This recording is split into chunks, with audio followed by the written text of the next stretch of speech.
99 hustles. 99 hustles. Welcome to the 99 Hustles podcast. I'm your host, Nick Carter. And I'm your co-host, International Fees. And today we are rejoined by a 99 Hustle alumni, Stefan Marquardt. Stefan, what's going on today, man? Oh, man, just glad to be here with you guys, man. Appreciate you guys having me on again. Definitely appreciate what you guys doing. I follow the show. I try to catch as many episodes as possible. And we definitely appreciate the content you guys are putting out there, man. Hey, we couldn't have started this new content series off with a better guest. As Nick mentioned, Stefan is a friend of the show, but more importantly, he is our most popular guest and our most requested guest to bring back to the show. So, you know, we like to listen to the people, listen to the Hustle fam, and make sure that we give them what they want. So to kind of get things started, Stefan, you want to kind of, you know, tell us a little bit about how your year has been since we last spoke. I mean, it was in the middle of the pandemic when we kind of connected for the first time. So, you know, with the world changing, kind of opening back up, you know, how are things have changed for you? Well, just pertaining to the Turo business, shortly after we did that episode, I think it was about a year ago, we witnessed the basically decline of everything. The lockdown started. You know, it was a crazy time, definitely a period that I never thought that I would live through. You know, if you would have told me a few years ago that we'd be forced to stay in our homes and, you know, jobs would be at risk, the economy plummeted, you know, I wouldn't have believed it. So I had to pretty much live through it to be a living testament. But we seen the decline, and then we seen the boom in Turo. And maybe that's one of the reasons why I'm one of the most popular episodes. So I think people were just looking for a way to just make some extra income. They started to realize that you really can't depend on your job 100%, because like there's a saying out there, you give somebody permission to feed you, you also give them permission to starve you. So a lot of people were looking for different ways to create a supplemental income that they could somehow, you know, use as a primary source of income. And things like Airbnb, Turo, even Uber, Lyft, DoorDash. I mean, people were just looking for anything they could do to make some money. So I think that's why a lot of people started looking into Turo and even started checking out my YouTube channel. And this was the same reason I even started the YouTube channel, because it was like at the start of the pandemic, and, you know, everybody was basically look for something to do at home. So that's what made me even start my YouTube channel. So just kind of seen that snowball out, and, you know, I definitely could have took advantage of my situation a lot better, but this whole like podcasting, YouTubing, it's still new to me. What do you mean take advantage of your situation better? Like I'm just now working on my Turo course. I just started doing consultations like 2 months ago. That's crazy. So I didn't really understand the idea of monetization. So now I'm starting to educate myself. Right. Educate myself, because I follow people that pretty much monetize everything. Anything they do, there's a way to turn it into some kind of cash flow. And I really, you know, a lot of those things are still new to me. I'm still learning as I go, but I'm starting to realize that, you know, like when people hit me up and like, where we find your course? And I'm like, you can't find it. There's not. I'm like, damn, you know, like, come on, bro, what you doing? But I'm somebody who just like before last year, I wasn't really comfortable filming myself. I wasn't somebody big on taking pictures or speaking to people I didn't really know, like what we're doing right now. So I'm gradually changing that, and I'm learning fast. So even what I'm doing right now at nighttime in my studio, I'm working on my course. I'm working on because people want some kind of mentorship. A lot of people, they want to get into these games, but they want somebody to school them. I can understand that, because when I first started Turo, people gave me a lot of bad advice, and I actually lost money listening to them. And, you know, the situations could have been a lot worse. Thankfully, I only lost money, but if people are jumping in this game, especially Turo, and that's a bar. You know, thankfully, I only lost money. because it could be a Yes. lot worse. That speaks to the mind state, to where, you know, I my focus is on other things, not just, you know, the money. You know, it's, you The know, money whatever. comes with it, right? Yeah, And that's- Right. That's an important. Yeah, when you're dealing with Turo, there's a lot of liability issues because you're transferring ownership of your vehicle, people going out there, you know, there's really no way of telling what somebody's going to do with your car, what their intentions are until after the fact. So my number one thing is being protected, and the money comes after. So I'm more informed people about all the ways you can lose money. So once you block off all those roads where you can lose money, then you start naturally making money. But usually people are just focused on, how do I make money? How do I make money? And or show me the tricks, show me the shortcuts. I'm like, nah, man, this is not a game where you want to take the shortcuts. It just doesn't work that way. So I do want to talk from our perspective of seeing your growth over the past year. It's been crazy to see. Stefan was actually like one of our earliest episodes, like episode 5. Like, I don't even think we were doing video at the time. Like, now we got the backdrops, and, you know, like, and I think what's funny is I think you were kind of, we were both like starting out kind of, because like you were just stepping into the YouTube space. We were just stepping into the space. So we definitely related right there. And, you know, since then we've saw your YouTube channel just like really pick up steam, and, you know, you've been putting the work in and grinding. And can you talk a little bit, like, is Turo something that you're finding that people are learning more and more about, and they're reaching out to you?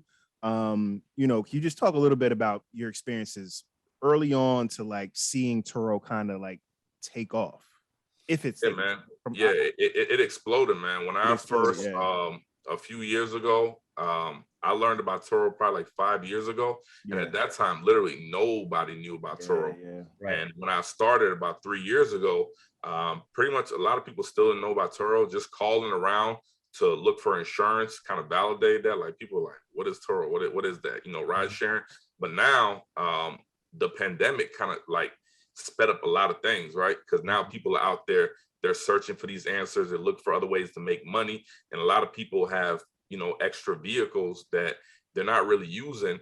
And now they learn that they can somehow make some money out of these vehicles, similar with Airbnb. So it is changing a lot of lives. It's basically putting the power in the hands of the consumer. So that's what I'm for, man. And I love the direction the world is going in, because I am not an advocate for 9 to 5 working. I hate, you know, if you love what you do, your 9 to 5 job, and that's your real passion, and you're able to make a living doing that, then, hey, man, I envy you. But the majority of us are not like that. We're seeing it as, you know, the only way that we can be successful or survive. And, you know, in this day and age, that couldn't be further from the truth. So I encourage people to look for these other ways to create income, always search for knowledge, learning new things. I think that's the true answer to not only success, but overall happiness. I'm glad you said that, because, you know, you mentioned people have reached out to you about mentorship a lot, and they're trying to figure out a way to, like, you know, show me the way. And I think why people reach out to you specifically is because you have this like aura about you where it's just no BS. It's just like straight matter of fact, like, this is what I do, this is how I did it, this is why I do it. And you're not looking to really sell it something. You're not you're not like a salesman, like, yo, I'm I'm feeding you a little bit of information just so I can get you on the back end to buy something at the end. You're like, listen, I don't even know what I would necessarily start off mentoring you on. I just know how I did what I did, and all the pitfalls of how I went through. So I think it's important to mention that the relationship aspect is probably the most important thing that people tend to overlook in terms of like, how do you become successful in something? It still comes down to how you treat people, how you treat like your business. Is it a passion for you, or is it a job? You know, you kind of touched on that about the 9 to 5 thing. Is people complain about 9 to 5 workers because at the end of the day, they understand that that's not their business. It's not their company. They just work there. So like, there isn't like a real, you know, attachment to that business. But you, on the other hand, like, this is your business. Like, this is your livelihood. So you have a level of care for it. Have you seen the transition for you personally to go from, all right, I understand Turo. I understand how to make money on Turo. I like this, to, okay, now I can teach people how to do this. And maybe this is the path that is the next chapter in my Turo life. Is this kind of where you're seeing yourself at this point, going from strictly being a really successful Turo member to now being a Turo mentor? Is that kind of like your path at this point?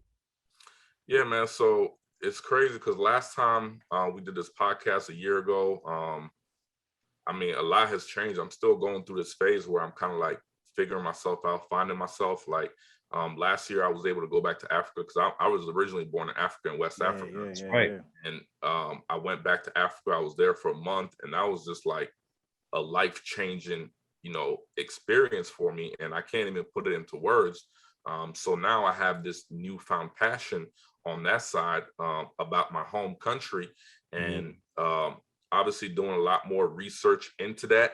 I'm seeing that the world is actually headed in that direction.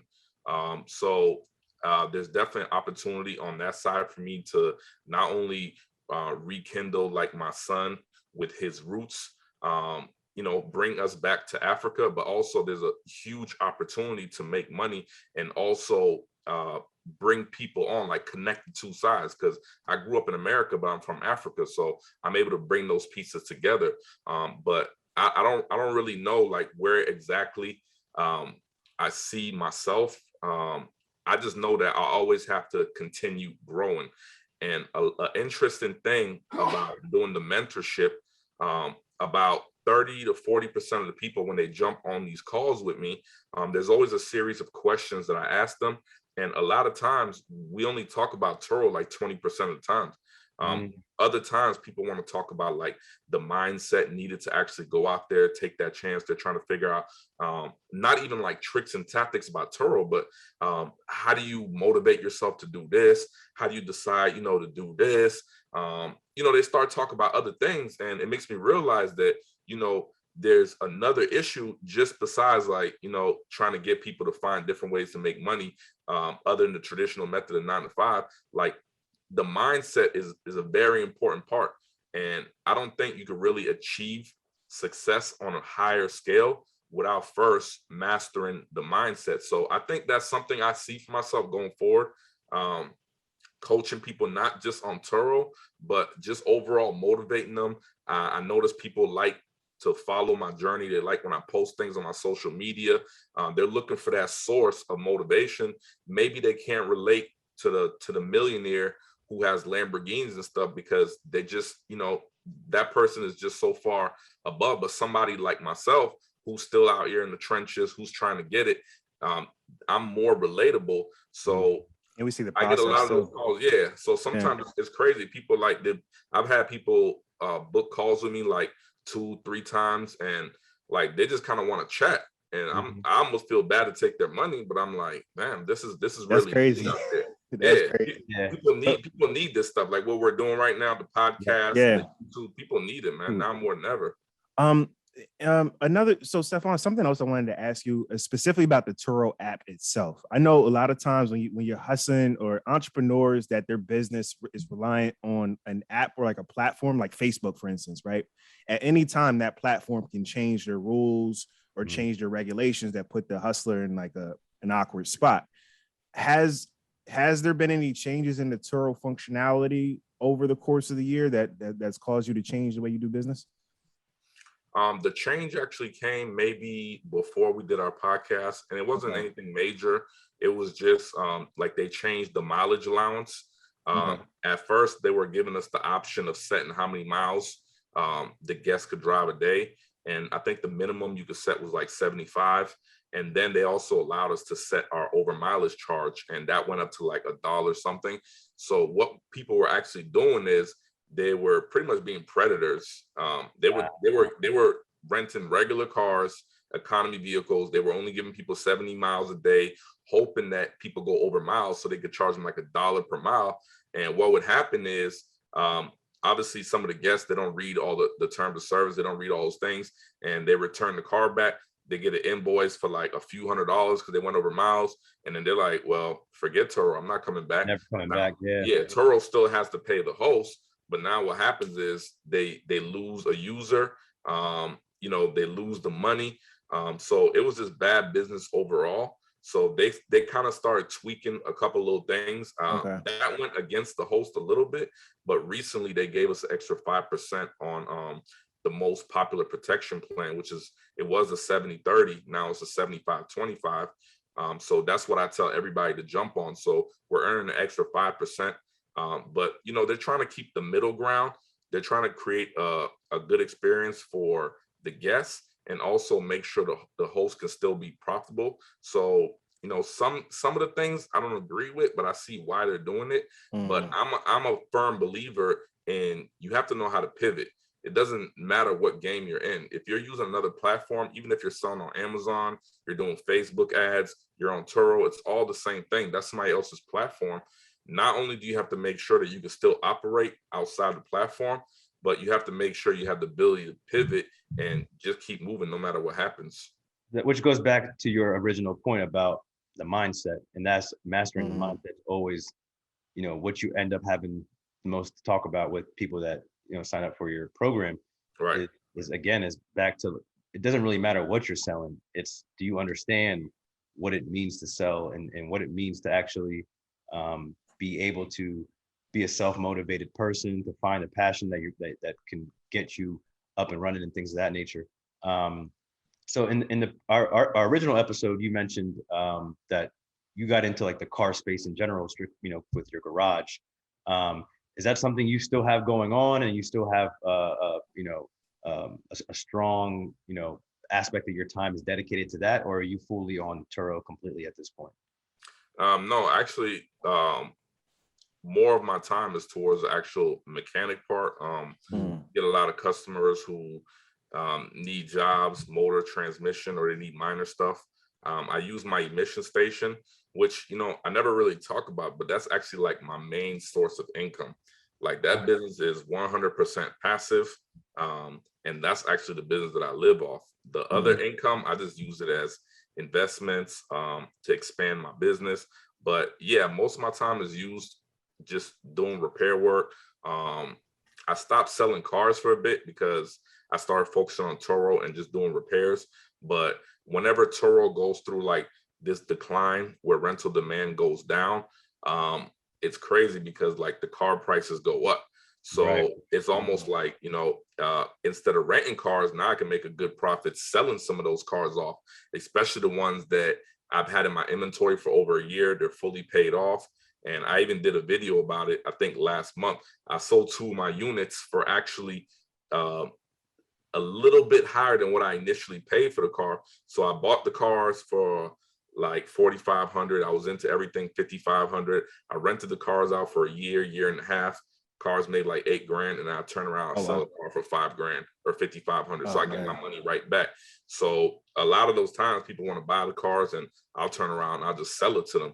So that's why I always tell a lot of people, if you guys have a space that it's zoned for a dealership, or you could be an auto broker, just depending on your state, it's always an advantage to get that license, because a lot of times you can use Turo as a funnel too. If you're in the automotive business, if you're selling cars, you can rent the car and let the guests know, hey, if you guys are interested in buying this car, this is the price.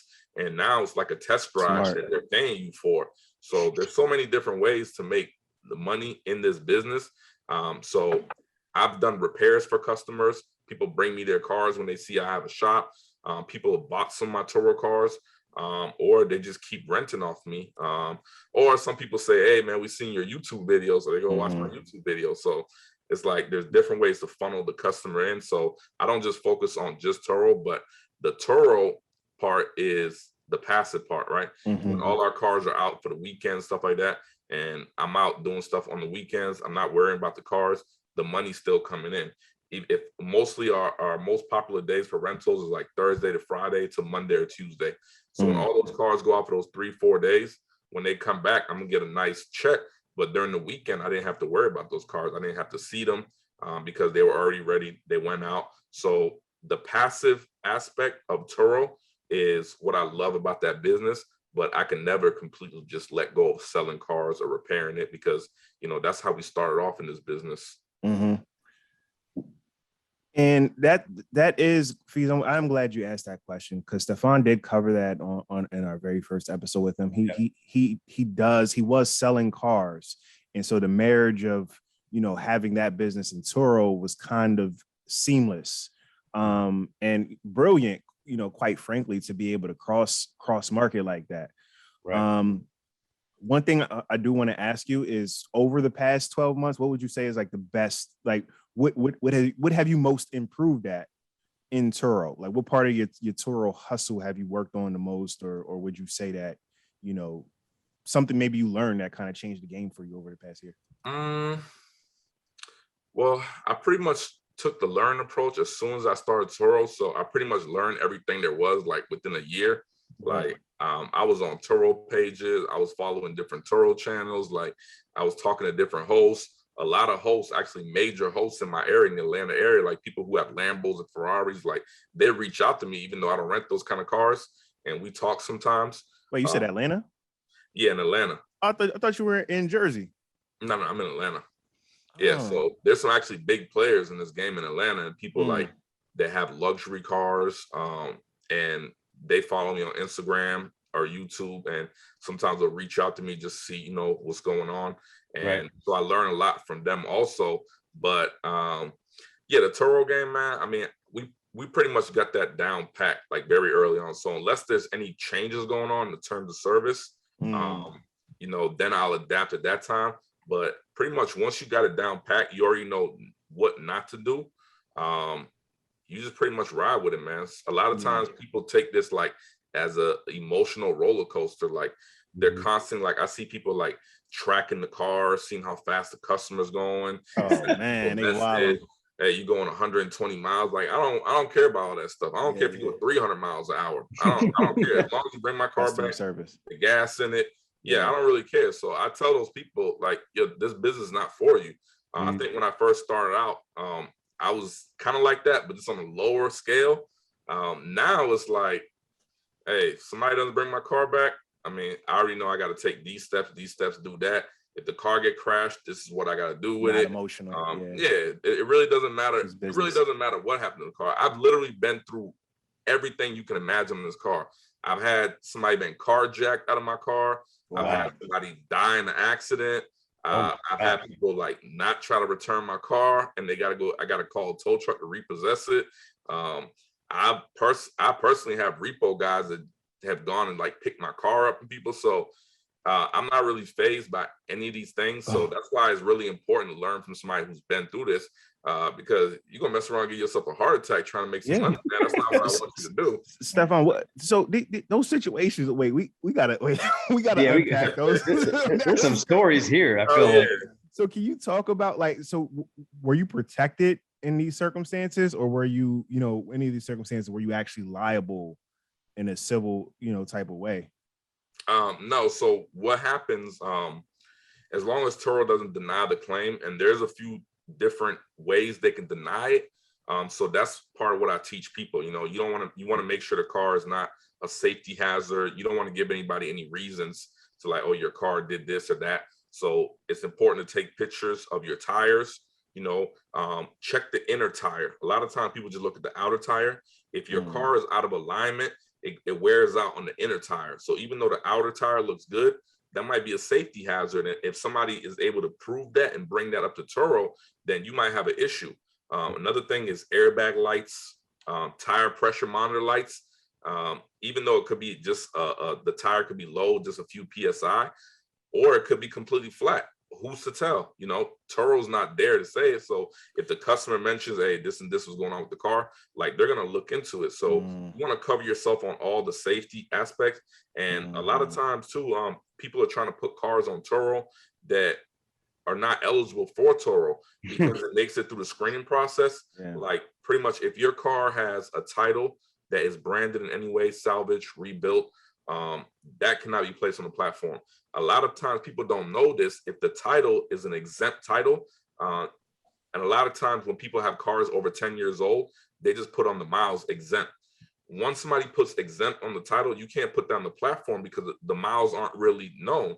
So these are all things that might not have anything to do with the actual accident the customer goes through, but it could be, basis to get your claim denied. Yeah. So I imagine it's important to pay attention to detail because, like, all right, say you miss something on the car and something is wrong with the car, and then something does happen, like an accident or something. That's kind of a risk right there for the business owner. So it's important to dot your I's and cross your T's in this space. Right. And another thing that I'm starting to tell people too is if ever the car gets into an accident, it doesn't matter if it crashes into another car, crashes into somebody's property or building, you want to start compiling all the data and the evidence from that trip. Like a lot of times Turo on their check-in, they keep the picture, they keep the guest information. But I've noticed that when I try to go back like really far, like 7-8 months, a lot of those links, you can't access them anymore. So if the guest gets into an accident of any sort, you want to start screenshotting that ID. You want to download the rental agreement between you and that guest. You want to save all the stuff in a file, because I've had times where I got paid out for a claim, and then 6 months later, this company is writing me. They don't know anything about Turo. They just go off the registration. They're writing me like, yo, your car crashed into our building. This is the invoice for it. So once I have all my information, then I could reach out to the rep that helped me on that case, which I saved that information too, because there's different reps. So I'll screenshot, I'll save rental agreements. I'll star the email that me and the rep, the little thread we had. I'll save all those things. So as soon as something comes up, I'm going right back to that folder. I'm reaching out and I'm saying, hey, this company wrote me, and now they're going to take care of it. But let's say that I don't reach out to the rep, I don't provide the evidence. Well, now you got a lawsuit against you directly for something that you're not responsible for. So that's the business aspect of it also. People want to jump in. They think, hey, just rent my car, make money. Yeah, if everything goes good, it's smooth. Right. But if something does happen, you have to be the businessman and protect yourself and pretty much bring the two parties together. If one of the parties is not responding, it's your job to reach up to a higher person and let them know, hey, this and that. Like, I'm a power host on Turo, so I have my own rep that's assigned to me. But if you're not a power host, then you just got to deal with anybody on customer service. Could be somebody in India or wherever. But you just got to stay on those things because, it could be a liability issue. And that's another reason why, if you're having more than 3 cars, register LLC. Don't have 10 cars riding around there on your name. You got 5 different personal insurance policies. No, that's crazy. Get an LLC. If you have more than 5 cars, get a commercial insurance, because personal insurance, they pretty much don't know you're renting your car out, right? That's a loophole, because technically you're not a rental company. So if they ask you, are you renting the car out? Technically you could say no, because you're car sharing. That's the terminology behind it. But at the end of the day, you know what you're doing. I know what you're doing. So once you're serious about this business and you have, let's say, I tell people 5 cars. When you hit 5 cars, get that commercial policy, pay for that that membership fee that they charge, and just have the peace of mind. Just put all the cars under the LLC. Now you're not liable personally if something does fall through the cracks. That's crazy having 10 cars out there with your personal name on it. Yeah. No, that's it's interesting going like yeah, right. It's damn near like, it almost sounds like you're your own enterprise or your own like rental service. You know what I mean? That's exactly. Kind of right. And now the other thing too is like the hire car move. A lot of people are jumping on that. So now I'm building up my hire car fleet, because there are people out there who they want to do DoorDash, they want to do Uber, but on Turo you can't do those things. That's against terms of service. Wait. What's this? Hire car? Is this a different? This is a different platform from Turo? Yeah, it's a different platform. It's and so it's people that just want to do, like, they want to make money with your car.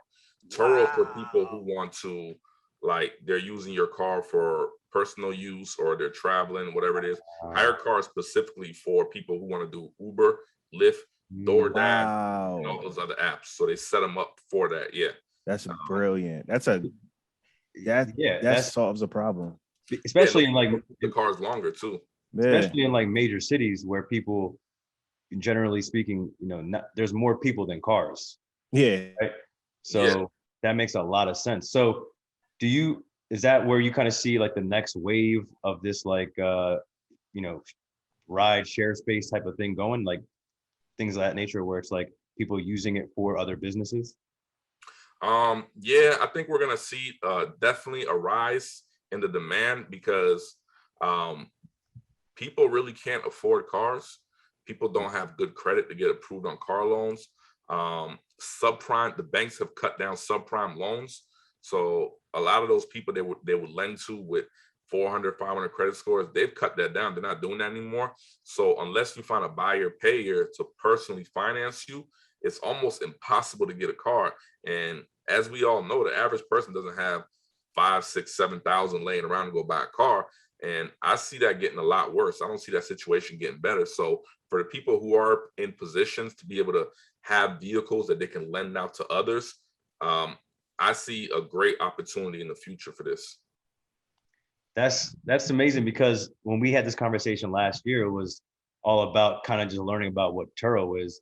And then Something literally less than a new. year, It's it's crazy. like, oh, actually there's a whole nother wave being generated. And that's kind of goes back to your original point about the mindset, right? So it's like, it's not ever really about what you're selling or what the platform is. It's like, how do you learn from this platform? Because there's always going to be issues with every platform you use because it's not yours. So you're always going to have to find like ways to maneuver. Yeah. Yo, and what's also an important takeaway there too is like a lot of people who like get like they're good at one thing, like how Stefan is good at Turo, they're resistant to change, right? So like something new comes out and like they, they're stubborn. I know what I know. This is my lane. Right. They don't want to grow, and they gotta, you have to humble yourself and be like, yo, what's new in this industry? What's like the new technology? All right, boom. Like, how can I fit in and plug into that space? So yeah, man, that's real commendable, bro. Yeah, man, it's a big opportunity, man, and it's not even just here in the U.S. Like I said, when I went to Africa, like I was paying $40 a day for a rental over there, and that's like $40 is a lot more money than it is in the U.S. But right. I pretty much like transportation is bad. Like you have to go on the main road, and like if you get on a bus or in a taxi, like they're gonna cram you in there. So I had to rent a car, and I was paying $40 a day. So that just opened my eyes to just demand worldwide. It's not even just in the United States. Like people always need to get around, and they're always going to need vehicles. So if you can put yourself in a position where you can have good, durable cars, and you're taking advantage of these apps like Turo, and even like Avail. Avail is doing a program now where you give them your car. You guys sign a 1-year contract, and they take your car for a whole year. And they pay you out monthly or weekly or whatever it is, and they actually use your car and put it on their fleet, because there was a huge rental shortage. They had that's right. Their inventory, and which is a lot of Toro hosts even were victims to that also. And that's why another thing I teach too is make cash cars your backbone. Too many people are going out there financing these cars, and when the market slows down, they're having to drop the prices so low on these cars just to make the car payments, but now they're losing the depreciation. If they find themselves in a similar situation, like me, like one of my cars get totaled out, well, you might be in a situation where you owe $15,000 in the car, but your check is only $12,000. Now, you think you've been making money the whole time, but you got to come out of pocket $3,000. So certain cars shouldn't be rented out at certain prices because you're losing depreciation. But it always makes this business a lot easier if you have some cash cars. Like all my cars are cash. I'm not leveraging this business right now. I am going to be next year, but if the market slow down right now or we get another lockdown, like I could survive all that because my whole inventory is paid for in full. Everything that I make goes in my pocket. I don't have any car notes. My only expense is insurance. And if it ever hits the fan, like how we were facing last year, you just call the insurance company and let them know, hey, these cars aren't being used right now. And they pretty much charge you like a quarter of the rate or something like that we're doing. So cash cars, man, that's the way to go in this business for sure. I feel like every time we go into an episode or a conversation, we have an idea of like where the conversation might go. And then halfway through, we quickly learn, like, nah, we're about to learn some shit we've never thought about. I haven't heard of any of these platforms before, but it all makes sense that, and that's the beauty of like this digital renaissance that we're all kind of witnessing and actively participating in, is that, you can get into, let's say you start with drop shipping. If somebody that started with drop shipping somehow found about Amazon FBA, someone that was starting off with Turo or Airbnb now found out about these other platforms you just mentioned. So it's kind of like just getting yourself introduced and you know, getting an education on what's out there. You're gonna figure out what makes sense for you.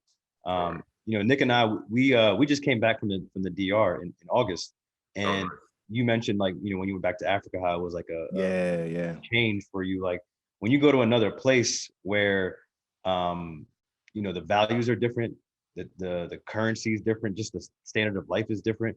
It definitely changes your perspective on just like what actually is important, what matters. Like I know we came back from that trip like refreshed and motivated and with a better understanding of like, yo, we don't have to sit here and try to like penny pinch and think about all these different things. It's like, let's focus on what we're good at. The things that we're not good at, we'll outsource. You know what I mean? Like it was a simple decision. Like, nah, you know what? Let's just do it. So I think that's important to remember. And I'm glad you touched on that earlier, because it's something that, you know, we relate to a lot, you know, even right now. Right. Oh, that's man.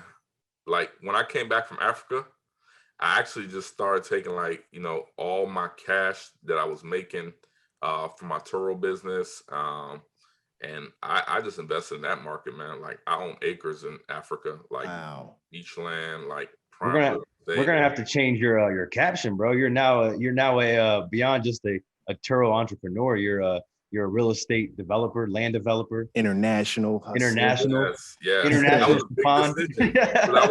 I've always wanted to do real estate in the US. I've always wanted to like get into stuff like wholesaling, or, you know, Burr method and flipping houses. So that was really tough for me because I had the capital and I had the credit. And, you know, I could have made great money over here, but I'm like, you know what? The future is heading in that direction. Like even just farmland, like I have a partner over there, and they have a few hundred acres that they're doing farmland on, and they're like sharing all this information with me. Like Africa has like 70% of the arable land in the world. In the year 2050, the population in the world is due to double. So people are gonna be running out of food. So when I did some research, I found out that Bill Gates was the biggest farm owner in America. And I'm like, why is Bill Gates owning farmland? Yeah, you know that man knows something. He predicted COVID. You know, he's a tech guy. Why is he owning farmland? So this just lets you know, like, the future, the direction that things are going in. So everything that I do right now, like I never saw myself, I never said, hey, I want to run a rental car company. I want to run a mission station. I just kind of took advantage of opportunities that was in front of me. But there's so many other things that I want to do. Like you guys just mentioned, drop shipping, Amazon FBA, now YouTube. I think that could be a huge change for me if I could just figure out how to crack that. Like you guys have been saying, I've been going hard, but I've been struggling with my consistency on YouTube. I've only been able to push out like one video a month, because every time I come in front of this camera, it seems easy if you've never done a YouTube video, but you come in front of the camera, now you're like, oh damn, these videos aren't looking good. I done made videos and scrapped them, like not even want to put them out there. So it's a huge block. And I feel like it's just all in the mind. It is, but it is. I'm still working on cracking those things. We just cracked that for ourselves, man. Like we were the ones doing all the back work by ourselves. We were dealing with all of it. And then it was, I'll credit Nick. Nick was the one that was like, yo, we need to start practicing some of these things that we you know, read about and talk about. It's like you have to outsource the things that you don't have the time for or the abilities to do it. It's like, if I'm not a good video editor, why am I wasting my time trying to do it? Give it to somebody that will. And there's so many platforms out there, like Upwork, Fiverr, like people that are really good at this, and they can do it for next to nothing. Are out there. So, you know, whatever blocks you're dealing with, bro, we understand exactly what you're going through when it comes to this. So feel free to you know, we're a resource in any way we can help. Oh yeah, for sure, man. Yeah, likewise. And interesting fact too about the podcast, I think I seen this on EYL.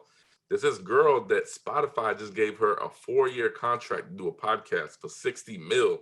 Wow. 60 mil. That's sports, that's athlete numbers. Now it's transitioning to paying people who do podcasts 60 million for a contract. It makes sense. Like mind blowing to me. I'm like, man, we in a new world. We are, man. We are. And we Yeah, got to we're just, definitely on to something for sure. yeah, we appreciate that, man. But yo, and it's fun. I wanted to say this for the end. I'm gonna give my prediction though. My prediction, speaking of giving out contracts, my prediction for Stefan, at least by the end of 2022, you're going to have a Turo deal. Oh, for sure. You're going to have a Turo. Yeah. Yo, if you're not already working on branded ads, branded YouTube videos, be like, they're gonna be like, oh, let us tell you about our success story, Stefan. Come on over. Because I get branded invitations, but when I look into them, they're like all like shady companies. Yeah. Like, you want to shoot me a message like, hey, we're interested in do this. I'm like, all right, let me do a little research. I go and research it. I'm like, man, these guys are shady. Because you can't look up Turo and not see your content. So if I worked at Turo, I would know, yo, it's coming. Like I know it's coming. Like within someone's gonna hear this and be like, we were looking for somebody to because I mean, think about it. Like we're in this tech space. We're in this digital era, right? But for the most part, people when they think of this, don't think of people that look like us or sound like us. So the fact that so many people reach out to us or reach out to you about the things that that you do tells you there's a market for it that even the brands don't really understand yet, right? The big brands don't understand our market because the people that are at these brands don't come from like places that we're from, or they don't really participate in these kind of things. So once it always happens, you always see it. Like you mentioned EYL, like these guys are doing incredible things because someone finally realized, yo, there's a huge market for people that, are trying to become financially free, learn about all these different aspects that, don't come from the typical, oh, I went to Harvard or I went to a certain school or my dad did this or you know what I mean? It's like, there's a whole new wave coming in and we're here. It's just, everybody's just got to try to catch on. So, it's been incredible to see your journey, man. Like so many people reach out to us about your episode. Our blog, our biggest hits are always about your page and what you're doing. It's been incredible to kind of witness this whole thing with you, man. It's a pleasure. Yeah, man. I appreciate that, man. I still feel like I'm selling myself a little short, especially like, the socials. I'm struggling with that to try to post more on YouTube and stuff, but I'm gonna definitely kick it up, man. So the next time we speak, it's definitely gonna be on another page, man, because I see how important it is. And now it's not even like I'm just doing social media for me. I owe it to others. Like I have to get out there and do it on days that I don't feel like doing it. And I'm even seeing how consistent you guys are. And I know every day you don't want to, jump on a Zoom call and do these podcasts, but you still get on here and do it. So I'm definitely learning, man. I'm watching you guys and I'm gonna pick the pace up, man. So, I feel like it benefits everybody. It benefits our culture. And it's selfish to just try to keep all these things to yourself. So I'm definitely learning a lot from you guys. So next time you speak, man, it's gonna be, on a higher scale for sure. Bro, we're gonna be on one of your farms in Africa, man, and showing people just how far. That's a couple years from now. I am gonna be taking like investors, people looking to diversify their portfolio. Yeah, for sure. Right now, everything I got is like more long term, but I am looking into some short term stuff because I have partners out there who are making money from chicken eggs, bro. Like people eat eggs and stuff. Crazy. Bro, you're right. You mentioned it before, man. Like Bill Gates being like the biggest farm owner in the country. Like it's always gonna come down to resources, man. It's always about resources. You talk about cars and the fleets and how like there aren't that many cars that were put out this past year because of COVID. Resources, It always comes down to resources. Like Nick always has a thing about like we talk about the gold rush, and it's like, yo, people think about the gold rush, but no one talks about the dude who built the shovel. Like that's the dude who made the money. You know what I mean? So for sure. Hey man, definitely 100%. And Stefan, so if you remember on the podcast, what we do is we always ask our guests, what is your hustler mantra? That's like a quote or a phrase that, you live your life or run your business by. Last time you were on, your mantra was be open to every opportunity. You never know which one of those experiences will completely turn your life around. So this second time coming back on the show, if you had to, give a quote or a phrase, that defines, your state of mind right now and how you, run your business and live your life, what would your hustle mantra be? All right. So I noticed that Nehemiah Davis is using this one a lot now. And I think it was either Jim Rome or Zig Ziglar that first said it, but how you do anything is how you do everything. And every time I hear that, I'm just like, yo, that's 100% accurate. How you do anything is how you do everything. You have to make yourself into that person that can achieve what you want. You can't pick and choose where you want success at. You can't be a horrible father or horrible person, a horrible friend, and think somehow you're going to be an excellent business partner. It just doesn't work like that. So I'm constantly just working on myself overall, trying to be real with myself and knowing the things I lack and just trying to work on those things because I know that's where the success really lies. So I try to perfect even just the smallest things. Like when I'm at my shop, and I'm even really hard on my guys about that. Like, even if I see a little piece of trash just floating around, like the parking lot or something, I'm like, well, that's the first impression people get. If you're walking past a piece of trash every day, like you're thinking that you have a much higher purpose, so you're just gonna walk past that piece of trash. But actually that piece of trash is more important than you think. So how you do anything is how you do everything. I love that saying. And this is not really a mantra, but I was listening to some more Jim Rome this week, and he broke down the actual definition of financial independence. And I just love this definition. So I'll share with you guys right here. He said, financial independence is the ability to live off your resources, right? Not your 9-to-5 job, the ability to live off the resources that you created, whatever those resources are, whether it's a Turo business, your podcast, your YouTube channel, your dividend payments from your stock, but you're not trading your time anymore. You're having the ability to produce income that suffices your lifestyle off your resources. So these are just things that stick with me, and I always make sure I try to write them down instead of try to keep in my head. And that's a good thing you wrote that down from last time, man, because I didn't write that down. So just hearing you say it again, just it's almost like I'm hearing it for the first time again.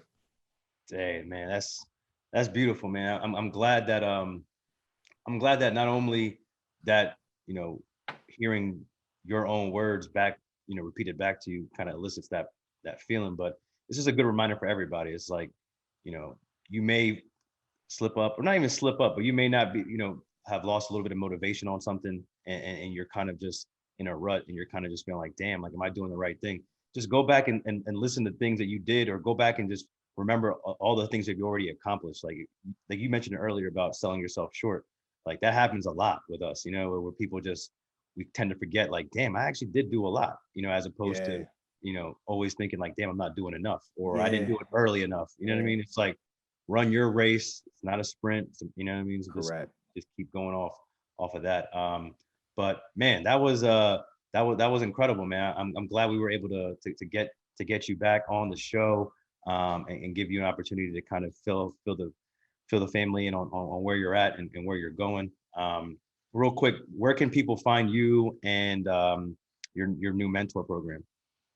Yeah, so I'm on Instagram. It's the first 4 letters of my name, STEF, and my last name, Marquardt. I'm on YouTube with my full name. I have my links over there. I am working on my course right now, so if you just shoot me a DM and let me know you're interested, I'll make sure to shoot you a discount link for when that does drop. Right now, I am offering consultation calls. If you want to talk about Turo or whatever it is you want to talk about, I'm perfectly okay with that. Check my calendar out and just pick the earliest availability. But if you just want to follow me on IG and try to absorb some of this knowledge, then I welcome everything. Perfect. And that's a wrap for the first Where Are They Now episode. Thanks for listening to the 99 Hustle podcast. Be sure to visit 99hustle.com to join the conversation, access the show notes, and discover our amazing bonus content. Please rate, review, and subscribe if you enjoyed this episode. Always remember, there are 99 hustles. All you got to do is choose one. 99 hustles.